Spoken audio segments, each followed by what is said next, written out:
sociosanitaria della Regione Veneto, che ha scoperto un'assunzione poco chiara fatta alla direzione della casa di riposo Don Mozzati di Monteforte d'Alpone. Un bando di concorso per un posto di segretario direttore, al quale ha partecipato un solo candidato. Da qui è partita la richiesta di un'ispezione da parte della Direzione Attività Ispettiva e Vigilanza del settore sociosanitario del Consiglio regionale del Veneto. A chiederne l'intervento gli esponenti del PD veronese a Palazzo Balbi. Teatro dell'errata procedura la casa di riposo Don Mozzati d'Aprili a Monteforte d'Alpone.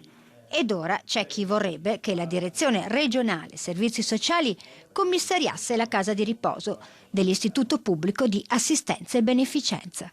È stato fatto un concorso riservato a una sola persona, solo quella persona poteva partecipare, solo quella persona ha vinto quel concorso. È una cosa vergognosa, noi l'abbiamo detto appena abbiamo avuto notizie, abbiamo chiesto agli uffici della Regione Veneto, che ha il controllo sulle IPAB, quindi sulle case di riposo, di fare delle verifiche. Sono passati 1 anno e mezzo, finalmente a forza di lettere siamo riusciti a fare un controllo serio, a far fare un controllo serio. Da questo controllo serio risulta quanto da noi, anzi molto peggio di quello che noi pensavamo, perché le violazioni sono state ripetute, quindi ci sono responsabilità sicuramente di carattere amministrativo, sicuramente di carattere contabili, toccherà ad altri valutare se ci siano anche responsabilità di carattere penale. Il concorso ad personam riservato ad un solo dipendente della US 20 di Verona non è la sola irregolarità denunciata dal PD.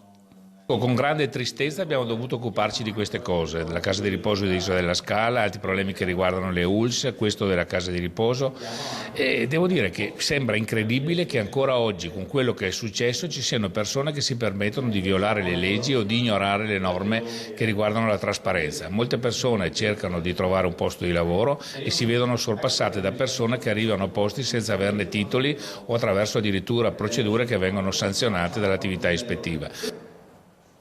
Aumenta di giorno in giorno il disagio in molte famiglie veronesi che spesso non hanno da mangiare. Un SOS in questo senso lo lancia la Casa del Colle, che da 40 anni distribuisce alimenti a chi fa fatica a comprarsi anche da mangiare. Ma ora anche la Casa del Colle è in difficoltà. Gli scaffali sono vuoti, le richieste aumentano. Dai 370 utenti di gennaio